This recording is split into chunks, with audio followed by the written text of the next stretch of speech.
So then what about this? When you move to become a coach, right? This is the interesting thing.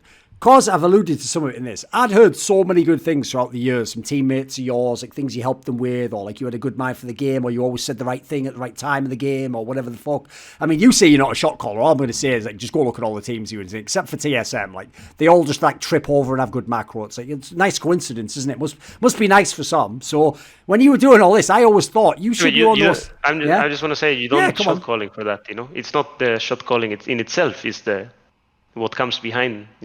In between the games, the learning part that makes it be a flow in game. But yeah, as you were saying, sorry.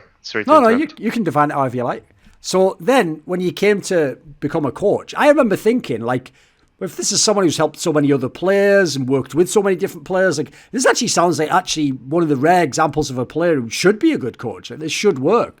But the one reservation I had was this, mate. As I alluded to before about Youngbuck, who I've done many shows with, I've been able to talk to quite a lot.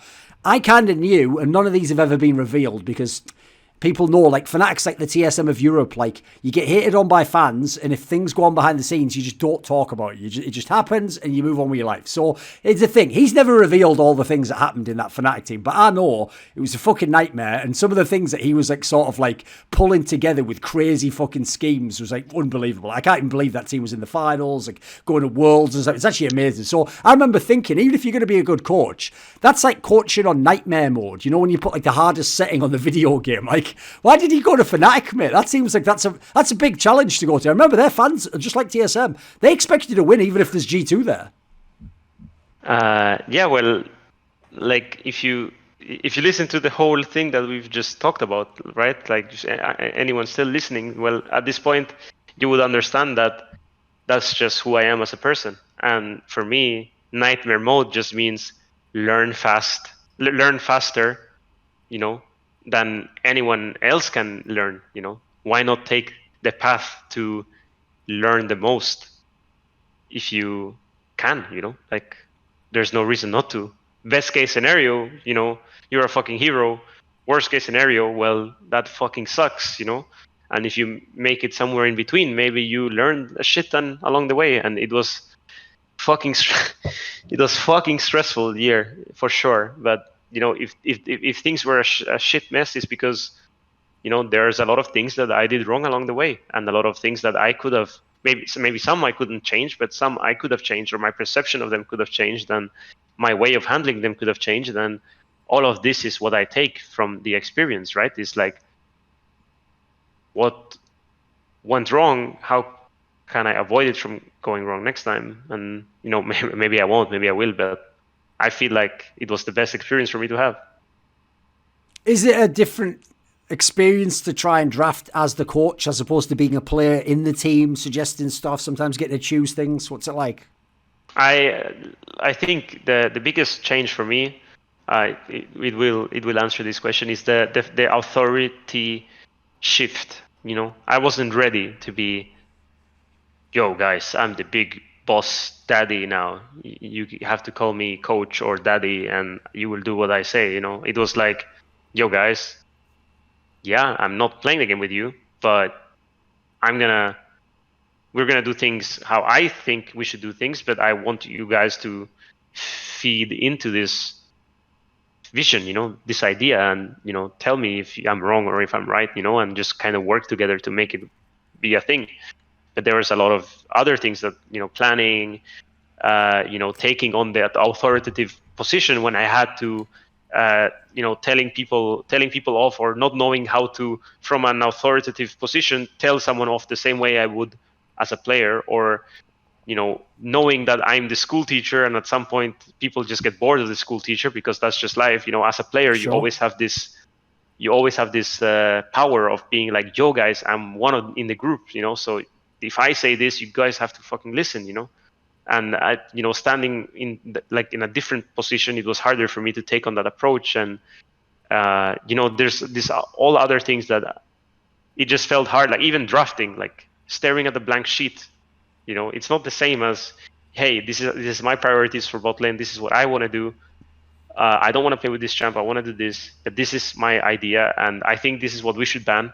So, go ahead and try stuff, and then let me know what you find, and let's figure something out together after that, and let's draft against each other. From a player point, this creates a movement within your team with teammates. And you're like, yo, let's do this, hey, like, what do you think about this draft? What do you do this, within the players? That's what I would do. Yes. But then as a coach, if I come in and say like, yo, what do you think about this draft? Let's do this. Like, what do you think?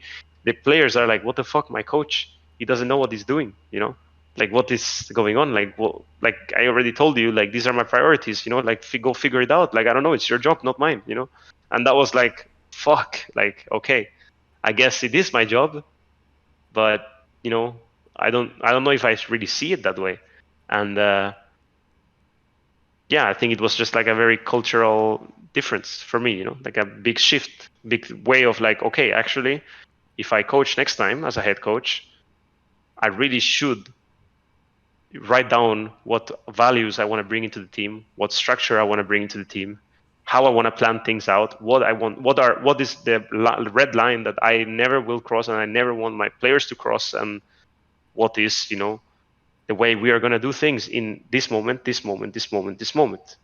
I didn't have shit planned out. I was just like a football player, a football coach is like, okay, guys, go run a bit. Oh, no, you're kicking the ball wrong. No, you're doing this. But I wasn't actually, planning anything ahead of time. And, towards the end of the year, a lot of these things that were not really tackled at the start started to kind of like, we didn't create like a baseline structure, so things started tumbling a lot, and then the whole thing fell, and then we made like a little wooden tower, and then that one fell, and then we made another wooden tower, and that one fell, and yeah, it was rough.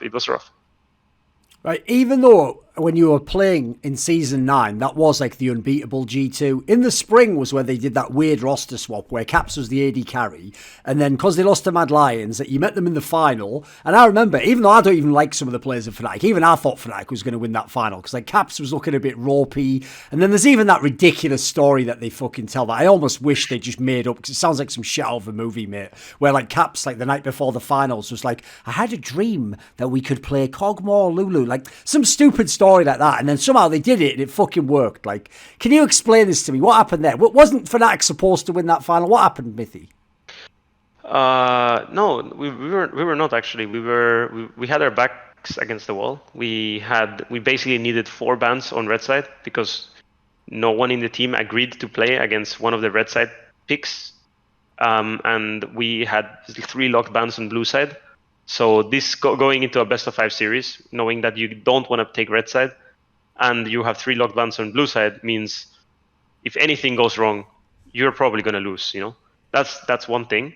And then going into the game, not only did G2 probably know or guess that, but they also, like I said before, they have this mold in, like they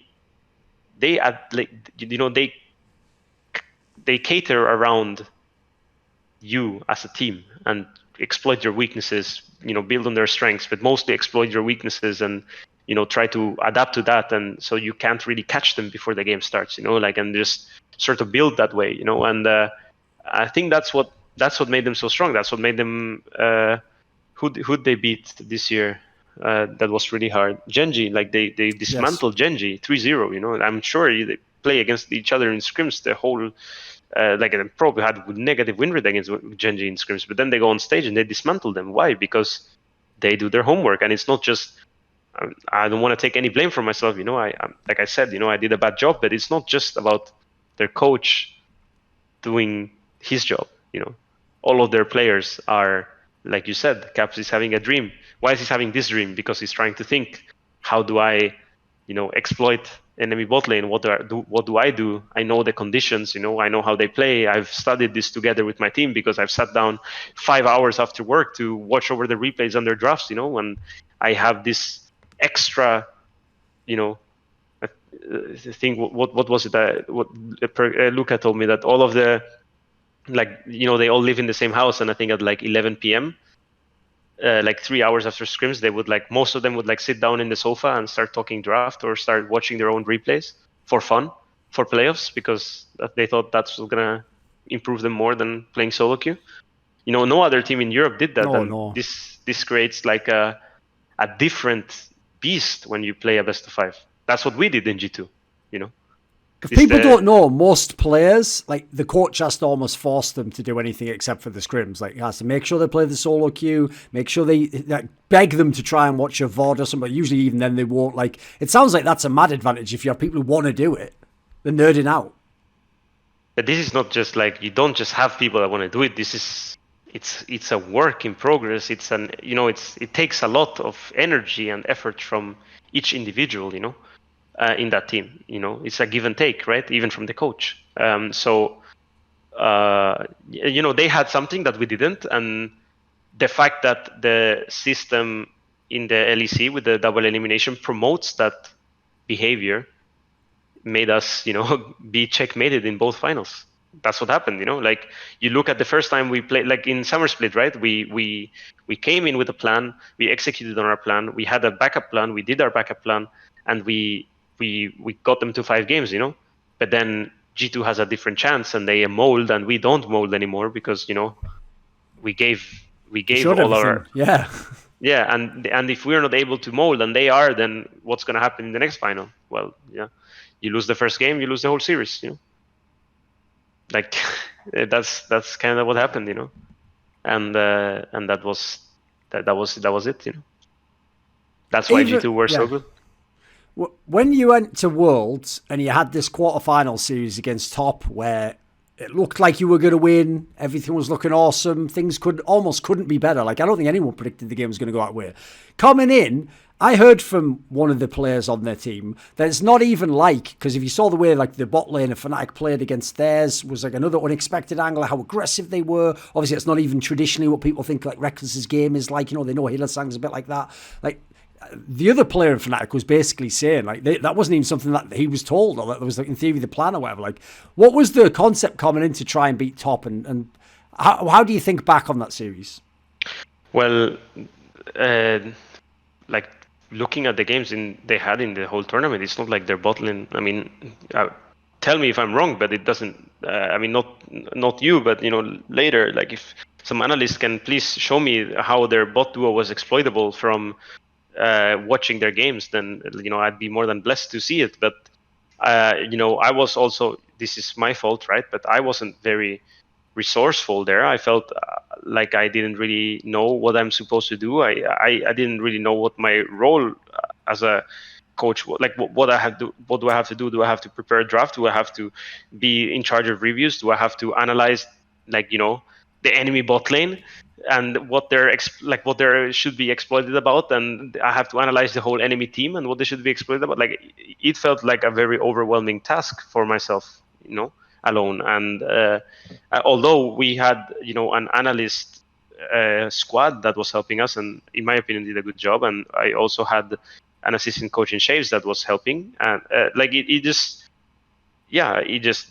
really didn't see how I could figure that out. And I honestly haven't gone back through all the Top Esports games to see if I could have found the solution before we played them, but reality was we didn't, and we just focused on getting the matchups that we were comfortable with in the bot lane, and the matchups that most importantly Hilly was comfortable with for himself, because their support played a very specific style that I mapped out for Hilly, and then we played around that. And yeah, it happened to be that we did well bot lane, but the initial plan was just draft for teamfight, play for teamfight, play against them. Like they do the same thing we do, but they get herald and we don't. So just do our thing when they get herald. Get Martin ahead for it and see and play from there. And try to get the champs that we can play, because we couldn't play a lot of champs. So try to get them into our ball game. Like let them play our game. Don't play theirs, because we're not gonna win if we play theirs. And that was the reality of it. Like if you see their team compared to our team, there's no way we win that series. Maybe I'm wrong, but that's how I saw it, honestly. Sure. Just from studying both teams. So the best thing for us to do was play our ball game, take them into our court, do what's good for us, and try to avoid some of the dangers that they bring into the table, and then be aware of how they set up the fights and set up our own fights, play with our comfort champions, and we have the best shot doing that, in my opinion, and that's what we did. And we got the first 2 games that way, even though, sure, our bot lane won, and it was much easier to win through that, But the first 2 games, we also had our Graves Orianna or Kindred Orianna or whatever it was, like we had what we planned, So it was nice. Or we had Galio in one of the games, but then somehow the Galio worked well and our bot duo was smurfing, so we got that game going. And then the game after that, we got our Orianna, so we were rolling. And then our backup plan was, if enemy gets Orianna, we're gonna take Vel'Koz. That didn't work, so then we had to take blue side. And then on blue side, they never really, they didn't really prioritize set, so we took a risk that they would not play set, and then they did. And they took the Nidalee, and then we had to adapt in the fly because the draft was already a big disaster because we took a flip, and then Healy took a bullet for me and took the set away. And he actually did a really good job on set, but then we had a huge lead and we fucked up and we lost. And then the game 5, we were out of options. Like, we didn't really have anything going. We didn't agree on any single blue side draft. And the enemy team banned Graves and Orianna, so we were fucked, basically. So